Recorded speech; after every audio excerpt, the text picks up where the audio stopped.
Hello，歡迎翻到嚟 First Club 啊！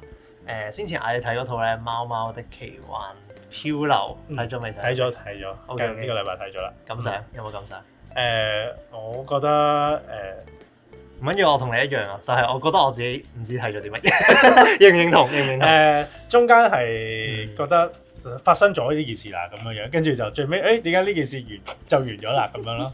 冇錯，係啦，即係簡單啲講就係睇完之後唔知自己睇咗啲乜嘢嘢。係啦，所以你可以簡單講下個故仔先，等我回憶下先。個古仔講緊啲乜嘢咧？其實古仔就係講緊一隻貓喺度，係一個好奇幻嘅漂流之啦，係咪？OK，認真咁講啦。隻貓佢有個少少嘅幾有趣嘅 background 嘅。咁隻貓其實佢應該係俾一個人養㗎啦。咁就突然間有一日，先講嗰條友咧，其實已經唔存在嘅，佢自己喺間屋裏邊嘅啫。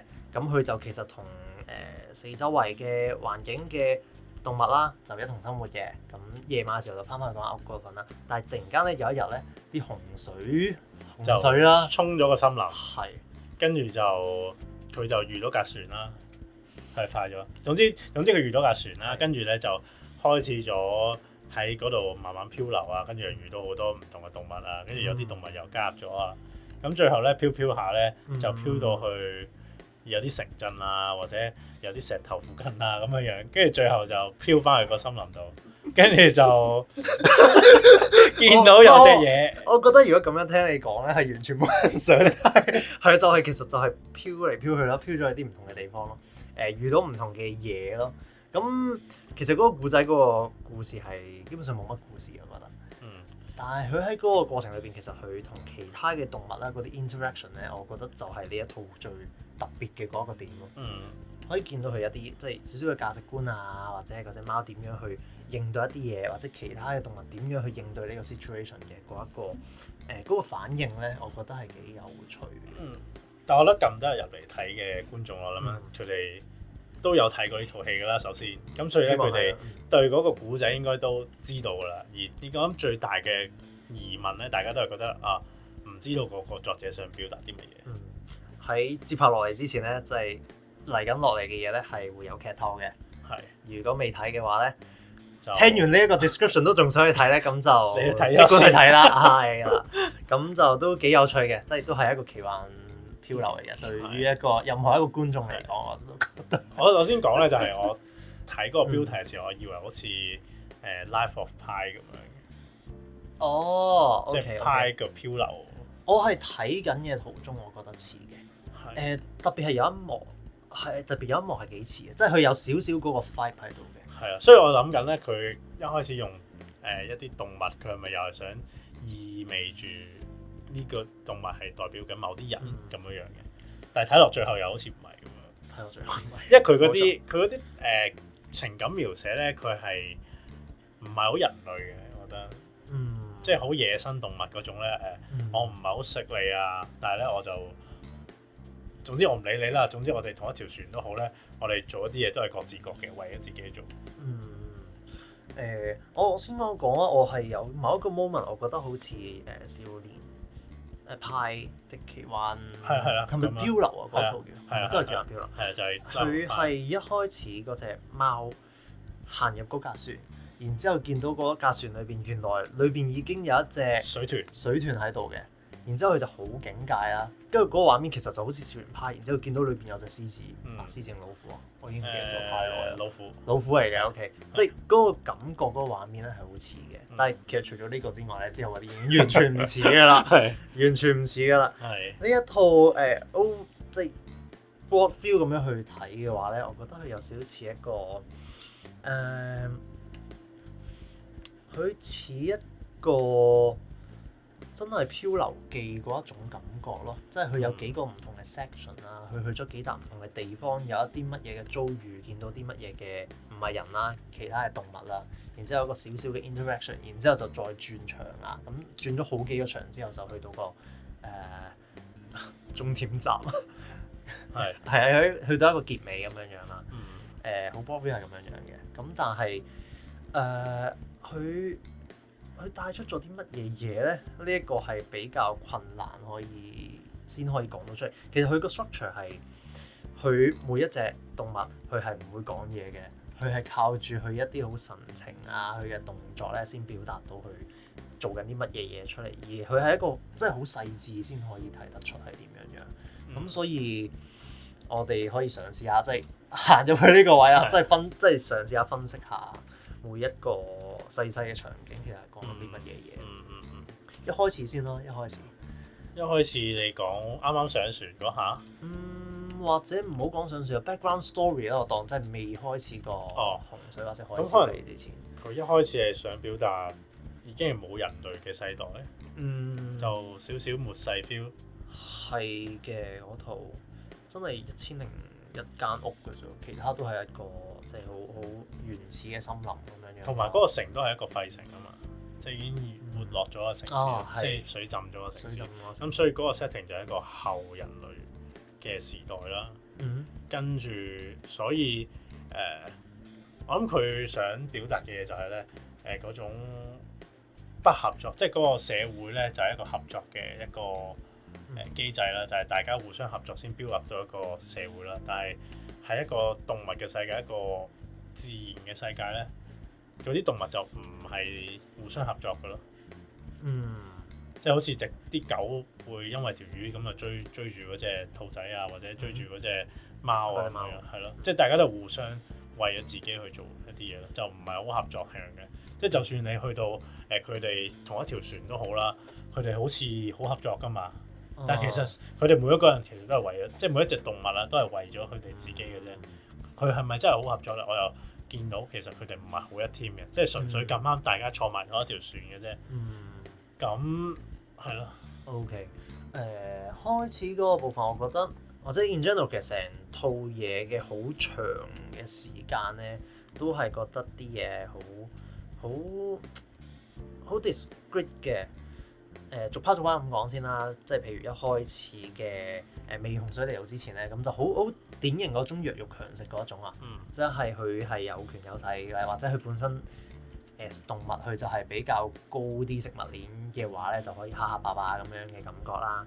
咁狗仔然之後成群結隊嘅，咁佢自然就可以即係攞到多啲 resource 啊，佢係飲水又好，或者係條魚啊嗰啲嘢食都好啦，即係會容易啲搶到多啲啦。跟住嗰隻貓得佢自己一隻喺度嘅啫，兔仔更加唔好講添啦。咁就好典型嘅嗰種弱肉強食嘅世界。然之後當個洪水一嚟到嘅時候咧，其實我覺得有啲嘢係改變咗嘅，但係有好多嘢都冇改變到嘅。改變咗嘅嘢咧，我覺得咧全部都係嗰一艘船發生嘅。冇改變嘅嘢咧，就係繼續冇改變嘅嘢啦。逐個講嘅話，第一樣就係隻貓佢見到嗰隻水豚啦。咁其實好神奇嘅，好難咁樣去擺到埋一齊啊！但係即係深刻，佢除咗呢一個之外，佢冇其他選擇㗎啦嘛。即係佢已經係嗰隻貓去生活嗰個地方，佢有好多其他貓嘅雕塑啦。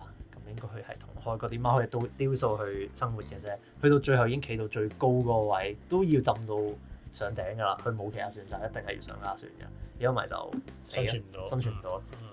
因為變咗需要同嗰一隻水豚去一齊去相處啦，叫做有 boundary 咁樣去相處啦，或者有啲芥蒂心咁樣去相處啦，即係好摸索緊係點樣樣嘅，亦都係好即係唔係好願意好主動去接觸咁樣樣啦。咁就之後再有係咪隻狗上咗先㗎？定係嗰隻馬騮上咗先㗎？死人馬騮上，死人馬騮上咗先，因為佢要搬嗰啲嘢啊嘛。好嘅。搬嗰啲垃圾上去啊！係，我想講我睇到好燥啊！嗰個 moment，我唔知係咪搬幾搬？係啊，佢將啲垃圾當係寶咁樣啊嘛。係啊，好慘喎！其實佢俾人打爛咗塊鏡，好慘。我突然間講咁後嘅，sorry。係係啦，即係佢要即係佢嘅慣性嚟啦。首先佢點樣好似都要攬住嗰嚿嘢，但係即使唔係應該咁講，其實佢都係一個幾愚蠢嘅嘢。佢係有少少唔想走嘅感覺，但係夾硬俾人逼走嘅啫。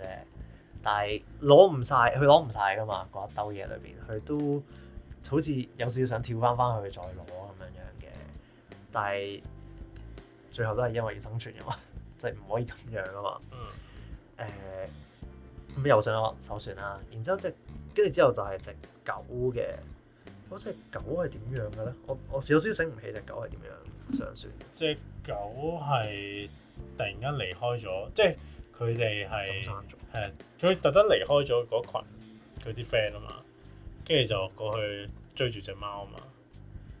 哦，你當時唔係，好似唔係喎，隻狗好似係咪本身佢都係跟咗一艘細架啲嘅船嘅，然之後就同另外幾隻狗一齊㗎。我記得佢喺森林嗰度，總之仲喺森林嗰度。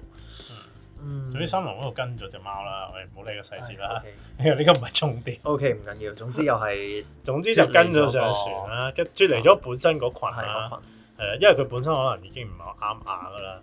哦，少少啦，不過隻狗有少少唔係好記得，但係如果真係講唔啱牙嘅話，係嗰隻雀咯。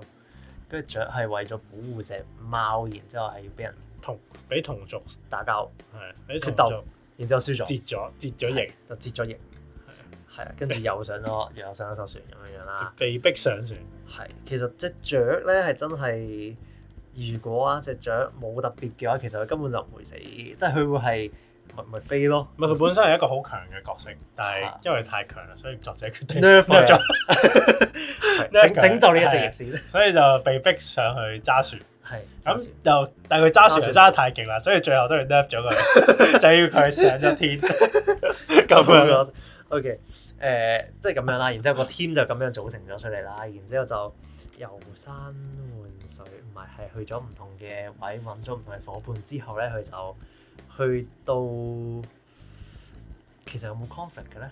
中間有啲 conflict 嘅，因為佢哋裏邊係即係各自有各自嘅價值觀啦，或者佢自己嗰個種族本身嘅本性啦。譬如嗰隻馬騮，佢就會好中意嗰啲閃閃靈靈嘅嘢嘅，然之後係top priority 嚟嘅，即係對於佢 even 佢自己生存，佢都唔係好理嘅，或者其他人係點樣都唔理嘅。然之後就玩個波玩到係俾人拋走咗，然之後覺得好不爽，打交咁樣啊嘛。跟住之後就喂，屌你冇笑人先得㗎，個波好撚緊要啊對佢嚟講。咁啊，可能人哋執咗好耐先執到㗎嘛。係，即係佢就可能影射緊就係有啲人可能儲咗一世好多唔同嘅物質上面嘅嘢，咁你屌你拋撚咗走佢。咁佢梗係好着緊啦，冇錯，咁佢梗係起降啦，係咪先？但係即係以嗰隻雀嗰個角度就係佢好理性，好理性咁樣睇呢一件事咧，就係根本就唔緊要，嗰件嘢根本就唔緊要。你阻撚住嗰個journey 啊嘛，係咯，你阻住咗，即係冇人為咗你個波，我叫人落去攞噶嘛。但係嗰隻水豚係有一刻諗過幫手噶嘛。但係佢見到都係算啦，好撚危險啊，都係翻轉頭。係。即係有啲咁樣嘅衝突啦，係，所以我諗佢想帶出嚟嘅就係你嗰樣嘢係咪真係咁重要咧？第一，第二就係其實你自己想要，你有乜可能要其他人幫你去攞翻？係咪先？你可能你自己落水攞咯，我冇見過嗰隻嘢落水攞，講真，係佢淨係真係攬住嗰啲嘢咯，但係佢自己冇落水攞過。即係好典型，我會覺得其實有一種影射嘅，影射緊啲乜嘢？我覺得我嗰陣都有同其他 friend 傾嘅時候咧，我覺得係資本家，資本家。我覺得現代人都係咁啦。現代人係，係咯。我諗佢嗰個船咧都係少少社會影射嘅，就係可能一班人喺被逼困住喺個社會度，因為生存嘅理由。咁但係佢哋大家都係互相為咗自己嘅時候，嗰個社會就會混亂咯。即係可能總有人會好叻，會撐到船咁樣樣。係，但係都唔會，即係大家如果各自方向唔同嘅時候，最後都會 part ways 咯。灰或者成套嘢比較灰嘅部分有呢一啲啦，但係呢套嘢佢都有啲好嘅部分嘅，即係隻貓咧，我覺得成個 journey 咧，隻貓嗰個成長曲線咧係好明確嘅，即係佢係有一個好對啲動物啊，對其他有好多警惕啊，好多驚㗎啦，然之後佢慢慢咧喺呢一個 trip 裏邊咧，佢係會係咁攞啲魚上嚟啊，即係最後幫手去咬啲魚上嚟。其實佢都唔會話有冇話幫手咧，我諗佢又冇分嘅，佢就係分俾救咗佢嗰個人咯。即係救佢嗰隻雀仔咯。其他人可能隻狗咯，隻狗去咬佢咯。係因為隻狗係狗。我屌！係成日呢個我睇嘅時候一開始我已經覺得係㗎啦，唔好意思。人哋金毛尋回犬嚟㗎，乖㗎 ，good dog。救命！根本就喺度扮隻貓。有啲乜嘢會做呢啲咁 mirror 嘅行為？就係、唉，算啦，冇嘢啦。Beta 唉，唔關 beta 事嘅。係啊，即係佢會為嗰艘船嘅動物啦，佢會不斷去幫手做佢自己做得到嘅嗰樣嘢啦。亦都佢係有鍛鍊噶嘛。一開始嘅時候，佢為咗見到啲魚，然之後跳咗去，然之後發現自己唔好上到嚟喎。但係佢練到一個點就係佢係咁咬啲魚上嚟。但係你有冇諗過成劇最慘嘅係咩動物？成劇最慘嘅係咩動物啊？係魚啊！係魚啊！魚係冇生存空間嘅。魚本身魚係一個食物嚟㗎。喺海裏邊嘅時候，佢係冇事㗎。魚喺呢個劇裏邊嘅定位係一個食物嘅本質。唔係，佢好慘㗎。嗱，佢係animation 嚟啊嘛。佢係咧俾隻貓咬到上架船嘅時候咧，佢係好似條死魚咁，佢掙扎都唔掙扎。佢冇啊！佢連 animation 都唔同佢做啊，陰公。好慘啊！呢一壇嘢真係。係 OK， 你咁講係。咁佢隱喻緊啲咩咧？就係唔好做條魚。係。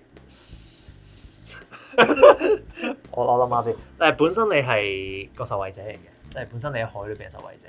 但係咧個海咧慢慢漲嘅時候咧，呢啲魚咧就會俾更加多嘅 predator 去食啦。即係 predator 就係嗰啲更加想生存嘅人。被逼加入呢一個戰團嘅人。開始藍色窗簾，藍色窗簾模式啦，係嘛？藍色窗簾模式。冇錯，呢一套好癲㗎，我想講。呢一套係根本其實如果唔特別諗嘢嘅話，係唔知自己睇啲咩。可以瞓覺，可以好好瞓。作者佢係俾太多空間人去諗嘢嘅，完全係冇一個好明確嘅主線咯。但係可能呢一個倒翻轉又係奧斯卡中意呢一套嘅原因咯。唔知咧。唔係魚，我講翻條魚先啦，唔好理住。係。唔係條魚，我覺得就係隨波逐流嗰啲人咧，就係代收割嘅人咯。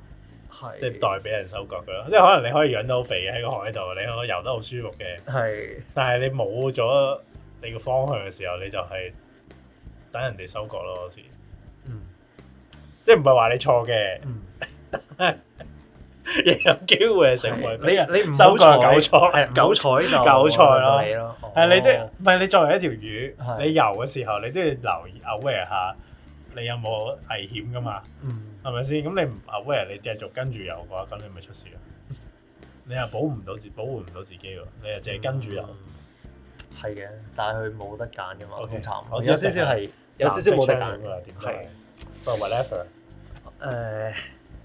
睇下先。如果再講就，我覺得成套嘢咧真係，我覺得咁講，我哋唔可以用太過邏輯嘅睇呢一套嘢，因為咧會有啲好神奇嘅嘢發生，就係點解嚟嚟去去都係嗰啲動物嘅，即係好似走咗好遠噶嘛。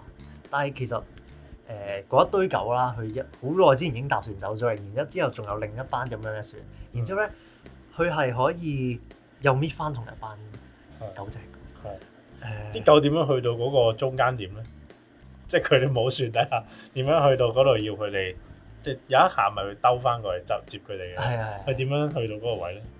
唔知可能沉咗底嗰度，唔知話船已經消失咗。佢有噶嘛？佢有船噶嘛？一開始。係。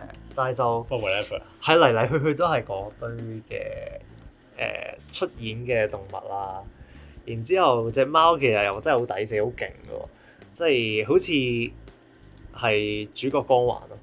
即係其實有幾口都差唔多死。你唔可以吐槽一啲 logic 嘅嘢，如果唔係好難。呢套真係太多。你淨係講話呢隻船有咁多隻動物，佢點樣嘅咁多日都唔食嘢，而唔互相殘殺啊？你咁樣講，都已經唔使講噶啦。你講得非常之好，所以呢一套係再多一樣嘢就係你唔可以咁太過腦入去睇，佢係靠住感受。唔係你唔好太過專注於嗰啲 logic 嘢啦。係冇錯。係啊，會係一啲影射咯，所以咪話點解係一個影射咯。係，跟住咧，我想講咧，即係逐個角色咁講咧，其實有3個角色咧係有成長嘅。隻貓、隻狗同埋嗰隻馬騮係有成長嘅。隻水豚咧有冇成長？隻水豚係冇乜成。佢後尾係冇咁臭咯。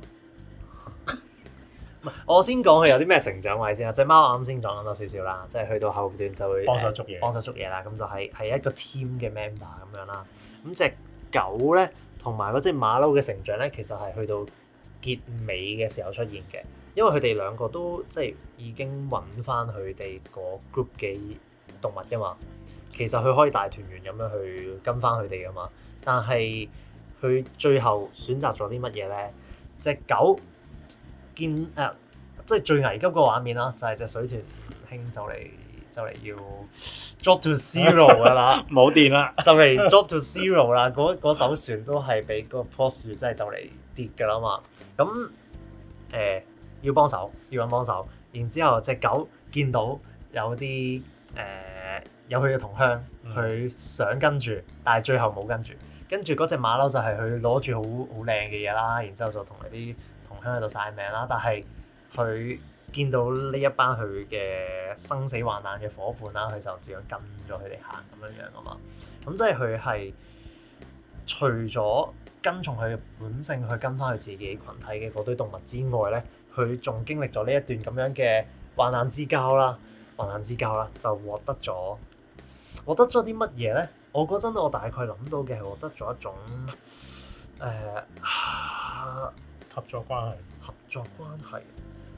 我覺得如果推遠少少，我諗緊係獲得咗一種人性喺度咯，嗰種人嘅守望相助合作啊嘅呢一種嘅精神咯，而唔係淨係得最 primal 嗰一種獸性。哦，係。呢個係所以守望相助係一個人性嘅一個其中一個特質嚟嘅啦，係啦。咁呢個係我有睇到嘅嘢啦。Okay. 跟住另外咧有兩隻咧，我覺得係完全冇成長曲線。佢一出現咧，佢已經係神級嚟㗎啦。係真係隻雀同埋嗰隻水豚咯。係佢一出現就係神級。唔係隻水豚咧，佢係咪神級咧？我覺得係，基本上冇乜。佢就一開始係擺爛嘅喎。擺爛。即係點解佢要形容佢係即係有隻貓自己過嚟啦，想瞓係咁瞓覺啦，或者佢唔沖涼啦，好污糟啦，即係展現一個擺爛嘅人嘅一個心態咯，就係個社會入邊佢就係一個擺爛。哦。但係佢臨尾咧，我覺得佢有啲曲線就係當隻狗咧見到佢啲同伴，咁咧阿雀咪唔肯轉頭嘅，唔肯掉頭嘅，咁阿水豚巴打係有幫手，喂。轉啦，屌！OK，係我參選啦，類似係。係啊，咁佢有 take role 噶嘛？OK。但係深刻佢當然佢係有少少做唔得到啦，嗰陣時即係都係 take 唔到啦。但係某程度上佢有 take 翻個係 initiative 去做嗰件事咯。OK。我覺得如果係臨尾嘅話咧，就係如果原本嘅佢係呢個樹嘅情況，佢就嚟 drop to the 係啦 the drop to zero 咁嘅話，可能佢會擺爛直接放屁，然之後就死啦。即係如果佢本身啊，我覺得本身嘅狀態，因為佢本身已經擺爛㗎啦嘛。係。我覺得佢影射嘅一個咁嘅擺爛嘅人生。哦，咁又係喎！你咁樣講一講，我都冇 pick up 到呢一個位。跟住最後就係隻雀仔咯，隻雀仔係真係冇成長曲線，我覺得。佢一開始就已經係神嚟嘅，佢一開始就已經係咁佢係 OPD 嘅。係啊，佢係戰鬥力 OP， 然之後佢嘅品格道德都係 OP。唔係佢，我諗佢嗰個成長曲線係本身佢一開始咪為咗自己嘅族人去搶嗰啲食物啊嘛，即係隻貓想要嗰個魚。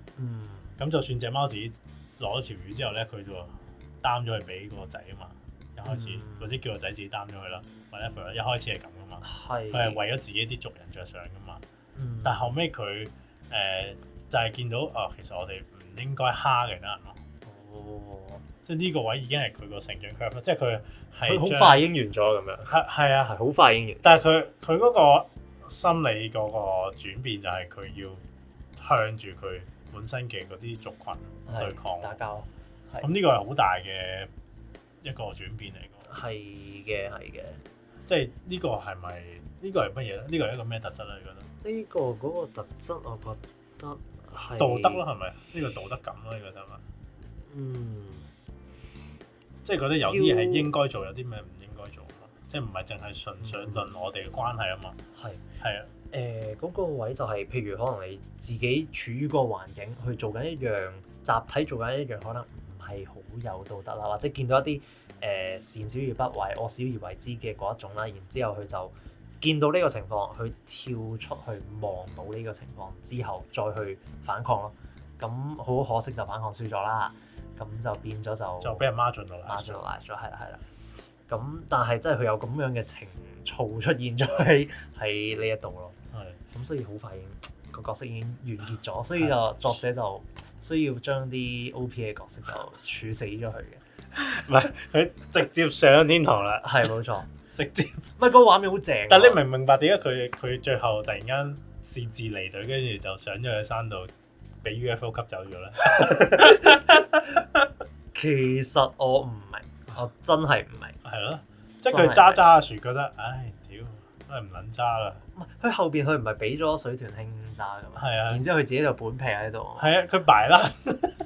你突然間擺啦，係因為啲狗上咗嚟。啊，係啊，因為啲生無可戀啦。哦，冇生存空間，啲狗真係好煩。有你們就不需要我了。係冇位啦，冇位，我都係走。點解咧？就係呢個真係我諗唔到喎，我諗唔到，唔緊要。我超度眾生，普度眾生，超度眾生。唔知，我覺得佢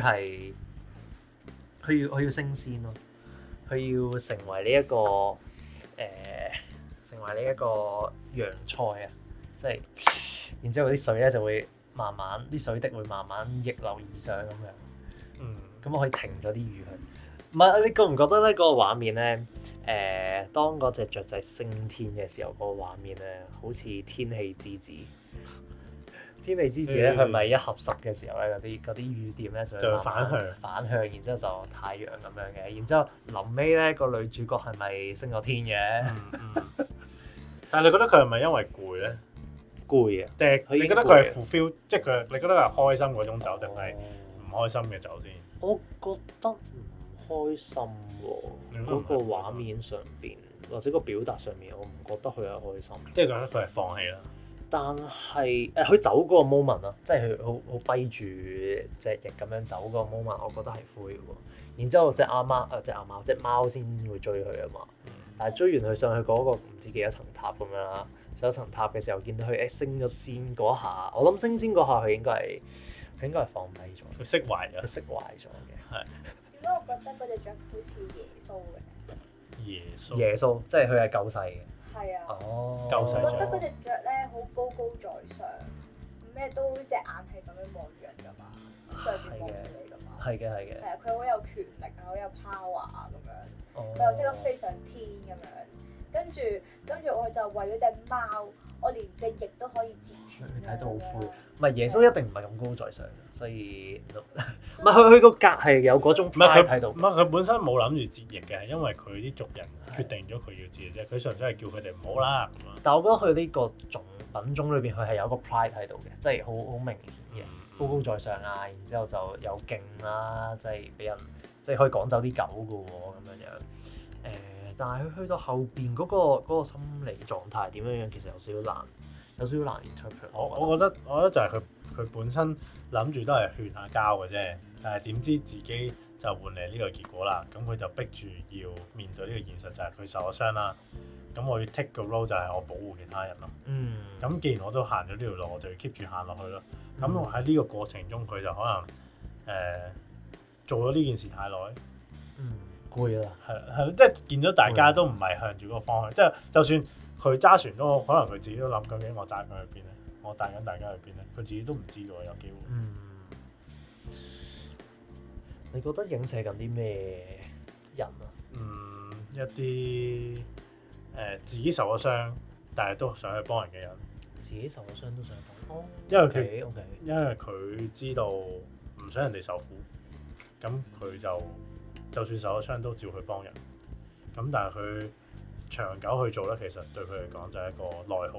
無限解讀啦，而家無限解讀。OK， 有少少，不過我有少少明你點解會咁諗。係啦，跟住去到後面就係，屌你啲狗上埋，跟住炒我晒個 party。跟住其實我揸嚟都冇乜意思，根本你哋冇夠啊，沒咗啦，沒咗啦，我自己升天算啦，拜拜。跟住佢就喺個船頭度擺爛啊嘛，嘢都唔食啦嘛，因為啲嘢食都俾人食埋啦。係，即係屌根本就，沒咗啦。你哋自己玩啦咁樣。我自己覺得似另一樣嘢，即係同你個解讀有少少唔同。我覺得似係專家咯，即係專家佢可以佢好有 pride 啦，佢會對於自己熟悉嘅領域啦，或者勁嘅領域，佢可以好做掌舵人咁樣啦。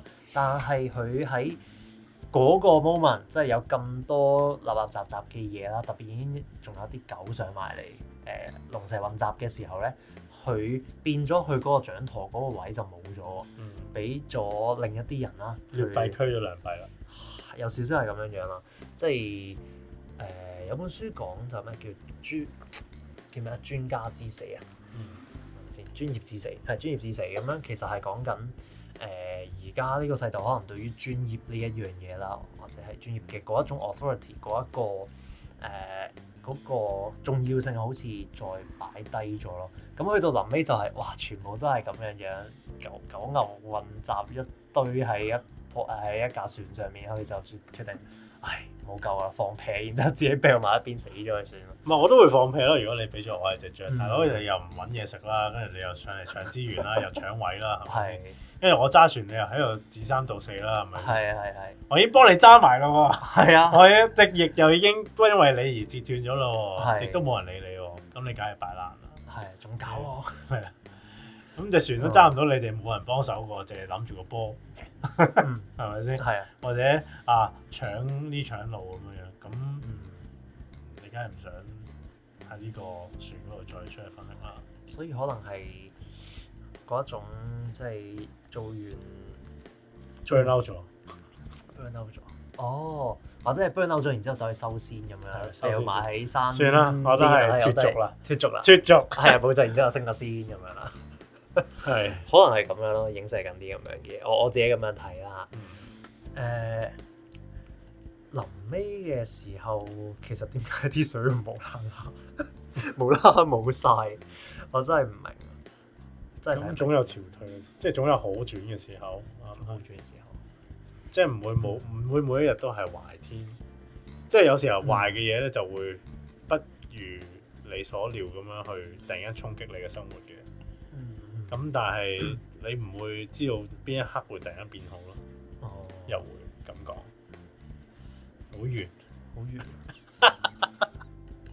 真係喎！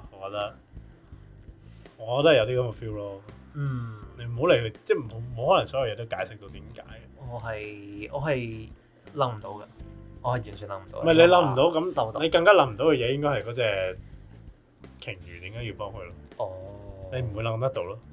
但係我覺得嗰個就係一個，我知點解。你又知？因為咁啱。幸運。係。有啲人就係咁啱幫咗你，佢唔係好想幫你，但係佢咁啱幫咗你啫嘛。不輕易地幫咗你，但係就成為你人生之中最重要嘅人。係啊，如果唔係爭啲死㗎啦。係佢有好幾個 moment 我爭啲死嘅隻貓。但係我覺得係咪咁不經意咧？我覺得係有啲，因為我覺得鯨魚係一個好即係好長生命嘅一個物種。咁我覺得佢就影射緊一個長輩嘅角色。咁佢就唔會成日喺你個 journey 嗰度同你一齊嘅，但係當你有需要嘅時候，佢就會突然間 lift up 咗你下。咁但係當啲水退咗嘅時候，佢就死咗啦。佢就真係長輩啊！真係長輩，流啦。係 OK，係啊，唔知啊，即係覺得嗰個佢點解擱淺就係講緊其實幫你嘅人唔會一世留喺你身邊。你始終最後都係要靠你自己。唔係我哋係啦，我哋而家咁樣大概傾咗嗰個位就係，即係其實有好多唔同嘅解讀㗎。我覺得對於呢一套嘢，我再分享下我同一個即係 econ 少少嘅人嘅解讀咧，好搞笑㗎。佢係講緊咧買股票啊。點解可以分析到買股票？買股票嗰個位就係、嗱，你嗰架艇啦，就係、你買到啊，你就坐上架艇上面咯。然之後咧，真係坐艇。係啊，咁就去到一啲高啲嘅位咧，又有第二啲嘢嚟坐艇啦。咁咧去到即係差唔多一個點嘅時候咧，啲人就會 drop to zero 㗎啦嘛。drop to zero 嘅時候咧，隻貓咧就走得快啦。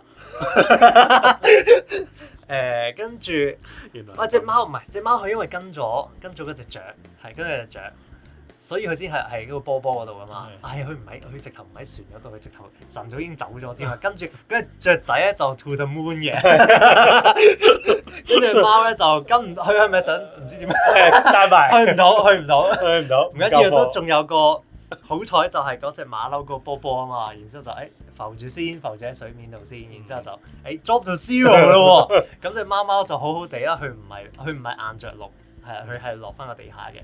但係咧嗰架艇嗰啲人咧就嗰啲狗啊，嗰隻咩啊？唔係，好似其他嘢都走到嘅，係咪嗰隻馬騮就揾翻佢啲 friend 啦？隻狗都揾翻佢啲 friend啦。話一開始由頭坐到落尾嗰啲散戶就慘啦，傻實係嗰隻水豚，係爭啲 drop to zero 㗎咯，好危急㗎，你唔見咩？係如果唔係人幫手，佢應該但係佢會成日都諗住就係，喂，我嚟先㗎喎，係啊，唔可以走，明我先來，係啊，即係買嗰啲股票去叫做咩啊？收息嗰啲 drop to zero。係啦，嗰個古仔咧其實係有啲首尾呼應嘅。係。咁咧就係佢頭 shot 同尾 shot 啦。咁佢頭 shot 就係嗰個隻貓咧望住個水嘅倒影啊嘛。得佢自己一個。係得佢自己一個啫。咁去到尾嗰陣咧，佢就係出現咗隻貓自己啦，同埋其他動物就行埋一齊睇個倒影咯。咁跟住佢哋有啲動作噶嘛，佢哋就係 close 咗，一齊密咗啦，即係大家親密咗。係。即係建立咗個關係啦，即係象徵住有個 friendship 啊，或者有一啲同伴啦，有個牽絆啊。如果用 Kizuna，如果用火影嘅角度就係有基本啦。冇錯，我哋有個伴啊。所以我啱先係咁講呢個生死之交、患難之交咁樣啦。所以我覺得咧，佢講嘅就係咧，本身一個人咧，佢係孤獨嘅。係。咁佢成個人生咧，其實即係好似嗰個船咁樣，其實你唔知道自己撐咗去邊噶嘛。